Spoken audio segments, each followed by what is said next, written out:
It's something that we are all paying for, but is it doing enough to protect your bottom line? I'm talking about the Consumer Financial Protection Bureau, a federal agency established 2 years ago under the Wall Street Reform Act with the goal of, what else, protecting you, the consumer. It's been a lot of talk surrounding that agency, a lot of controversy, and also a lot of money spent on setting it up. Tonight, though, I dig deeper to get the bottom line on whether the agency is getting the job done.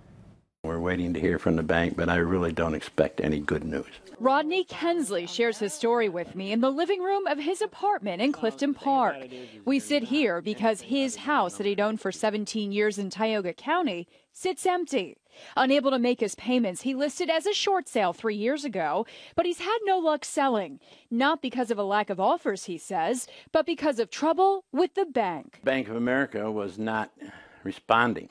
I mean, they were losing my paperwork. They were making excuses. He contacted Senator Kirsten Gillibrand's office, and his case wound up in the hands of the Consumer Financial Protection Bureau. And from there, listen to what happened. The letter they sent me said I didn't have to do anything, that they would monitor the situation, and if there was another issue, to let them know. I contacted the Consumer Financial Protection Board again, and they said, well, we closed the case because you didn't rebut their answer. We consider the matter closed. But again, here's the letter saying he was not required to take any action. When I talked to them, they said, well, we're a new agency and we're not totally set up yet. Here are the facts. The agency is going on 2.5 years old, and numbers I obtained for fiscal year 2011 show it had $161 million of our dollars in its coffers. In its second full year, the Bureau says, it received more than 45,000 consumer complaints. Of those, more than 37,000 were sent to companies and banks. And to the Bureau's credit, companies responded to about 33,000. But the numbers have done little to quiet the critics. Controversy surrounded its leader's appointment. Some say the agency is limiting access to credit and hurting job creation.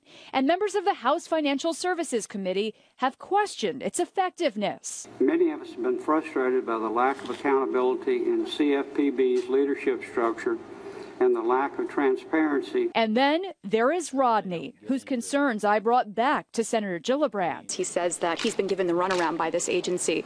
Is it doing enough for the little guy at home?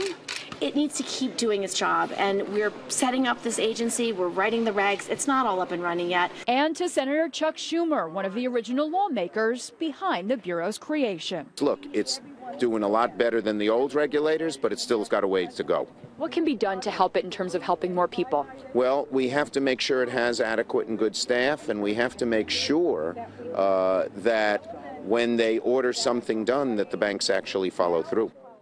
Now, right after this story first aired last night, I heard from another viewer who said that she had a wonderful experience with that same agency.